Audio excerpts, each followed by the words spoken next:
It's the Jarvcast! Woohoo! Only a week late. It's December 7th.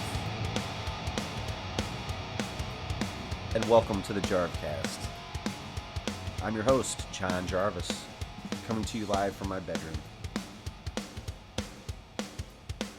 And thanks for listening to the Jarvcast. Hit me up at jarvcast@gmail.com. Well, the band just got back from tour, Nest. We had a great time. I know I had a great time. Perhaps the best time ever. And we kicked it off by rehearsing down here in Louisiana and drove to Texas and spent the night in Austin and woke up and had a short drive to the first show. Oh, we stayed in Houston, I'm sorry, and had a short drive to the first show. And played a few Texas shows, which were great. El Paso was surprisingly pristine clean. It was so beautiful there. As a matter of fact, that might have been the only city where I didn't see a homeless person the entire time. It was just gorgeous in El Paso, Texas, right outside the Mexican border. And we went from there to Arizona and then off to California. And that drive from there was also beautiful. We got very lucky with weather and we didn't hit a drop of rain until the last day of the tour in Kansas City. It snowed a little bit. But all of our long drives were through, California, and got to see just great mountain views the whole time and beaches and just beautiful drives the whole time. And we'd always stop and, do cool stuff along the way. And on the way to California, we stopped at the Sky Valley sign. That was on the cover of Caius's famous record, Welcome to Sky Valley.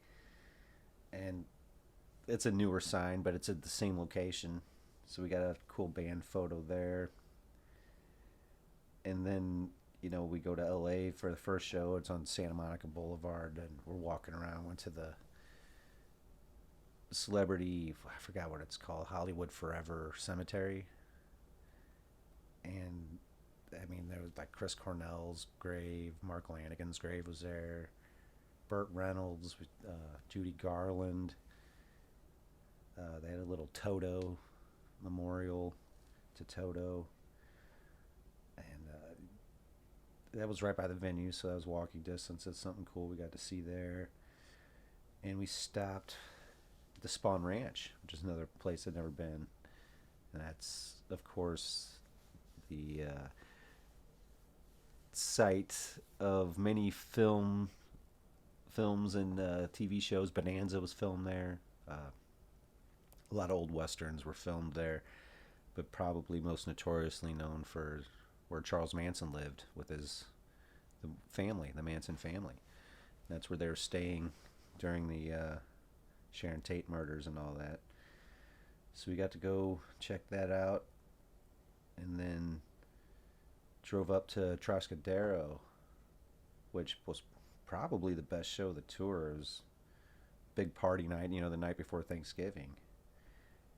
And just a great turnout, great crowd response, cool bands, cool venue. It was a coffee shop, Dark Nectar coffee roaster. Really cool people that worked there. Just a great night all together. And then went from there up the northern California, outside of San Francisco. We played off on a beach. Then we went up to Portland, Oregon. Had probably the best venue called Star Theater. Huge place. Way too big for a Nest headliner, I can tell you that. But with the 30 or so people there, it was okay. We had a great show. Uh, we didn't have the biggest turnouts of the tour, the entire tour. We had a few great shows.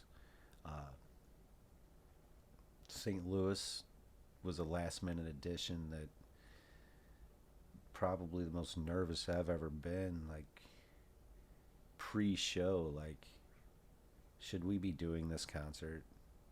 Was my question. It's at a place, a legendary place called Hammerstones. Blues bands play there, jazz and blues, and like the best players in town play at this place.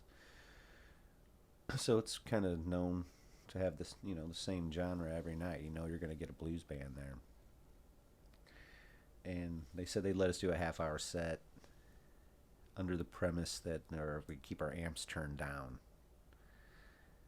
So right off the bat, I'm thinking, I don't want to half-ass songs, at least our songs. So I had the idea of maybe just doing a cover set. And so I was pretty set in stone. I was like, we're just going to do a cover set if we got to keep the amps down. And then as the show approaches, it's like, well, maybe we could sprinkle in our slower songs in between the covers. And we won't do our fast thrashers or heavier songs. So we curate a set list. Before I even start playing, this is something I should probably do in the future, I had my volume down and slowly went up. I usually just turn the amp on, it's on 4 and I'm cranking. But what I did on the last show is I started really low and I turned it up and people just kept saying louder, louder, louder. So the next thing you know, I'm about on 3. So I'm just a little bit lower than I normally would be. It's kind of a big room and it sounded great in there. And by the third song, I'm being told to turn up. And then on the last song, there's an old man screaming in my face to turn up. And it felt good by the end to kind of be accepted. Because, like I said, this is a blues bar. The looks, when we were setting up the merch, an old man came up and said, is it going to be loud? What kind of music you guys play, And we're like, hard rock and roll, We're kind of messing with them. It's like, should I be up front? Is it going to be loud? I said, I would go to the back if I were you. I mean, the place was packed. You couldn't find a seat, so if people started walking out, I would have felt bad. But they didn't, luckily. So we went over the crowd, had a great show. Great to play a hometown show. But yeah, we had a great time overall. Didn't lose any money. That's always the goal. Make a little money while having fun and traveling the country. And that's something we did over the last couple months. We pretty much covered the whole country. It's something I wanted to do, and kind of just to see, can we do it on our own and not lose our asses. And I've proven to myself that it can be done. So I know in the future, we get offers and I can budget really quick and say, yes, we can make this happen. Because I've proven that we've done it. We can do it. And I'm sure the next time we play a lot of these cities, it'll keep growing. And that's the plan here. So, had a great time, great tour. Big things coming up. Can't wait to talk about that.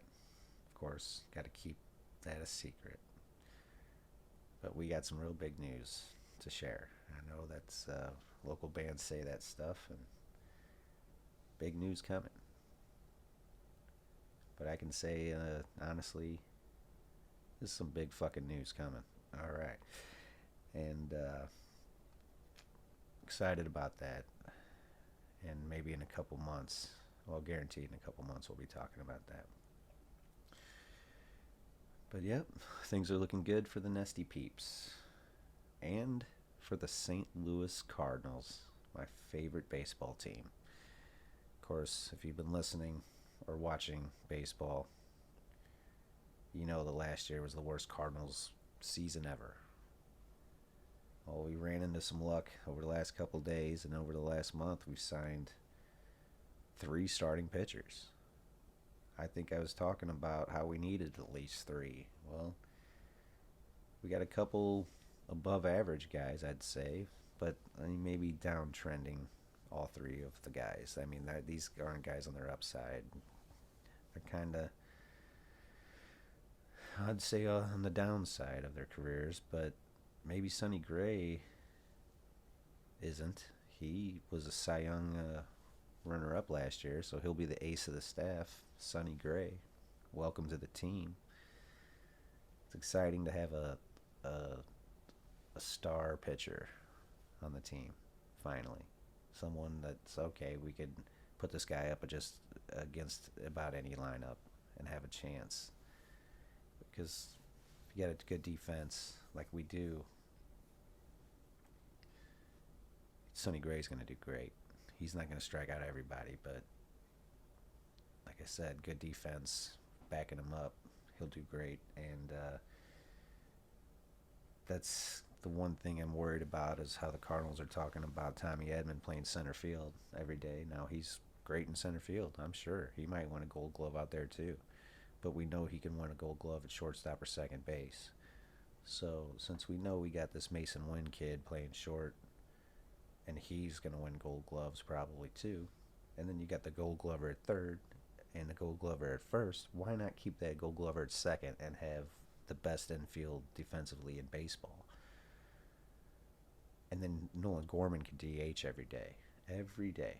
And this would be if I'm the manager, everyone knows their position every day.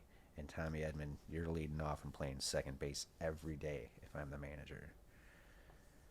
But I'm not, so they're going to mess with the outfield, which, of course, we had too many outfielders. I don't know why throw another one in the mix. Because when you got Jordan Walker every day out there for sure, Lars Nootbaar every day for sure that can play center field, Tyler O'Neill and Dylan Carlson, two other guys that can also play center field. So you got three guys that can play center field. So there's four outfielders right there. You want to throw a fifth one in the mix? Doesn't make any sense. Of course, they're talking about trading Tyler O'Neill. But you ain't going to get anything for him. You better just hope for the best and throw him in the lineup every day. But, because, I mean, he had 30-30 power and speed just a couple years ago when he was healthy. So he can put it together. So offensively, Cardinals looking good.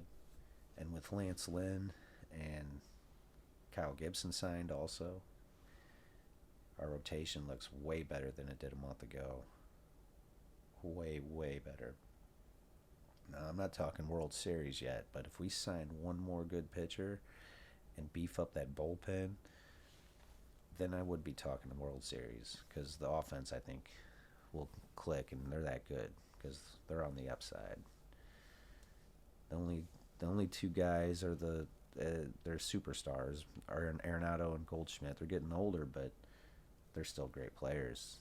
And you got to wonder if it was last year a situation with the manager, or what was some of the players, just who knows what was going on last year, but they were terrible last year. So they could bounce back, I'm sure.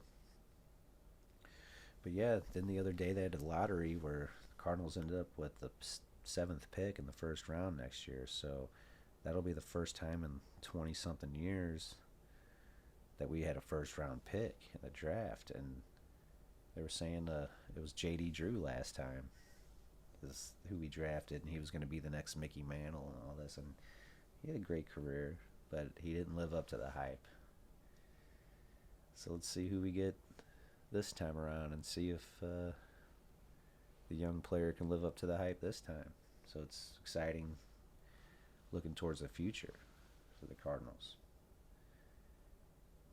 And then, just today the Yankees got Juan Soto in a blockbuster trade with the Padres. That just happened a few hours ago.